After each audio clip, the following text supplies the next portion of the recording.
Hello, welcome to the Grow Your Wealthy Mindset podcast, where it is all about helping amazing physicians just like you create a wealthy life free from burnout and with the financial security to practice medicine on your own terms. I'm your host, Dr. Elisa Chiang. Thank you for joining me for another episode of the Grow Your Wealthy Mindset podcast. Today's topic is target dated funds, which is likely a fund that you've seen as an option in your employer-sponsored retirement account.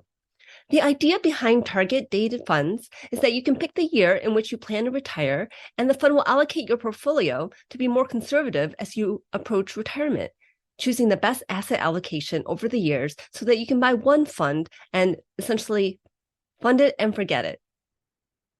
There has been an increasing demand for target dated funds, which have become a popular retirement vehicle. The popularity of target dated funds is likely related to their simplicity. No more thinking about asset allocation. No rebalancing your portfolio over time. Invest in one fund and set it and forget it. Well, anything that sounds too good to be true generally is. With these funds, the fund manager decides the schedule for decreasing the amount of stock holdings, which are generally considered more risky, and then increasing bond holdings, which are traditionally considered less risky. This is the general algorithm used to make the fund more conservative as it approaches the target retirement date. Each fund manager picks his or her own thoughts of what is appropriate in terms of aggressive or conservative, and there's no uniform standard. So when you invest in a target dated fund for a particular year, you don't really know how the portfolio will change over time unless you're regularly reading its annual reports. Many target dated funds invest in actively managed funds, increasing the fees and the cost of the investment. This may not be so obvious when reviewing the expense ratio or the prospectus of the target dated fund. So if you're going to invest in a target dated fund, it would be wise to take a deep dive on the investments within the fund. Take a good look at the cost and compare the cost of different target dated funds. Look at what the target dated funds are investing in, whether it's other funds or if it's individual stocks and bonds. Just like it's generally best to go with low-cost index funds, if you choose to go with the target dated funds approach, go with low-cost target dated funds that are investing in low-cost index funds. The correlation coefficient between stocks and bonds have varied considerably. As a review, correlation coefficients range from -1 to +1. -1 would mean perfectly negative correlation, meaning that when one goes up, the other goes down. +1 would mean a perfect positive correlation, meaning that both would move up together and down together. A correlation coefficient of 0 would mean that the two are not correlated, so that when one goes up, the other may go up or down. That being said, there are times when stocks and bonds both increase in value and both decrease in value. Bond prices tend to fall when interest rates go up. If we look at historical rates, from January 1960 to December 1965, stocks and bonds had a low negative correlation of -0.12. From January 1966 to June 1998, there was a persistent positive correlation of 0.36. Then from July of 1998 to October of 2019, there was a persistent negative correlation of -0.27. According to the Bespoke Investment Group, the prior 200-day stock and bond correlation as of August 31st, 2022 was positive 0.87, which is a really strong positive relationship. And unfortunately, both were going down. Ideally, you would have many different investment classes that are not correlated to each other, so that would smooth the ups and downs of your portfolio. If you only have two asset classes, it's probably preferable to have a negative correlation between the two. The idea behind having stocks and bonds to diversify your portfolio is that traditionally, they have spent more time being negatively correlated than positively correlated. When you invest in a target dated fund, you're still investing in a mutual fund holding stocks and bonds. The value of your investment is not guaranteed in any way. It is not insured by the FDIC either. Unfortunately, surveys show that many American workers don't understand what risks there are with investing in a target dated fund.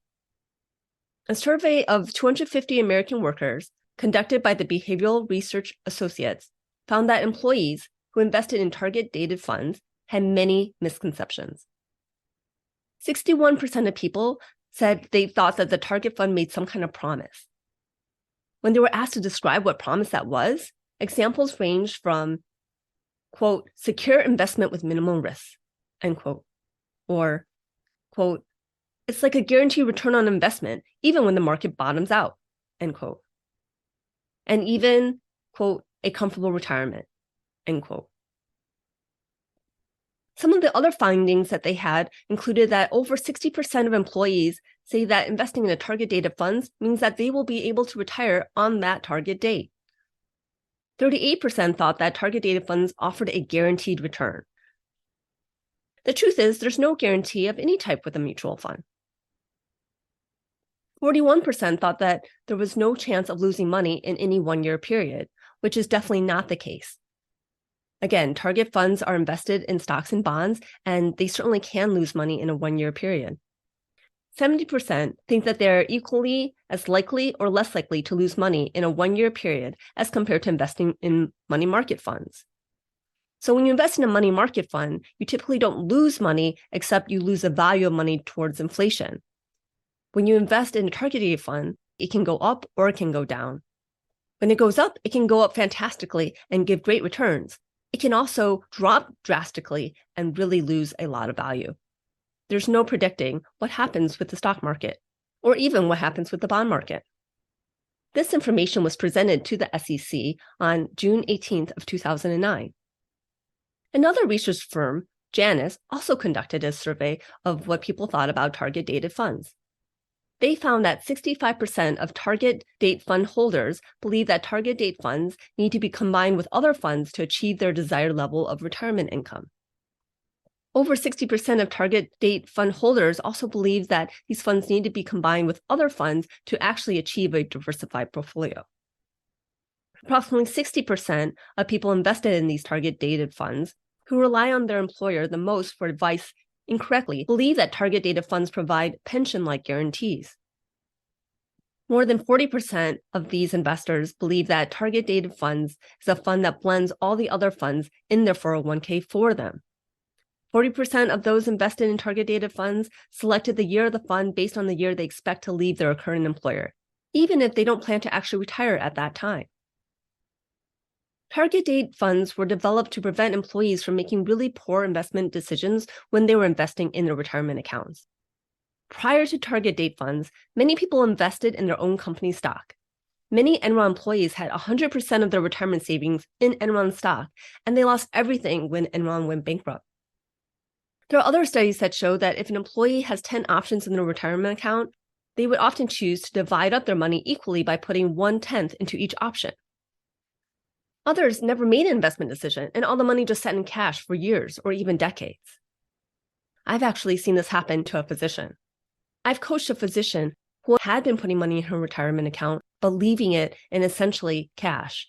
She had been working for nearly 2 decades. That money sat uninvested that entire time. By trying to avoid losing money in stocks, this person, as well as anyone else like her, and she's definitely not alone, instead, they lost money to fees from the plan itself and to inflation, and lost the opportunity to make their retirement funds grow through investments. If you want to set up investments in your retirement account and then forget about it, then a low-cost target date fund like those offered by Vanguard is not a bad way to go. Be sure to check the expense ratios of target date funds available in your work-sponsored retirement account if you're going to invest in them. If those expense ratios are significantly higher than the available stock index funds and bond index funds available in your retirement account, you may want to consider investing in those index funds instead. You could just choose a total market stock index fund and a total bond market index fund and just have 2 funds instead of 1 target dated fund. A rule of thumb that's been suggested is to have the percentage of stocks in your portfolio be 100 minus your age. So if you're 40, you would hold 60% stocks and 40% bonds. With growing life expectancy, I think this is probably too conservative, and I would suggest using 110 minus your age or 120 minus your age as the amount that you should have in stocks to have a better ratio to go by. Be sure to tune in next week when I talk a lot more about asset allocation.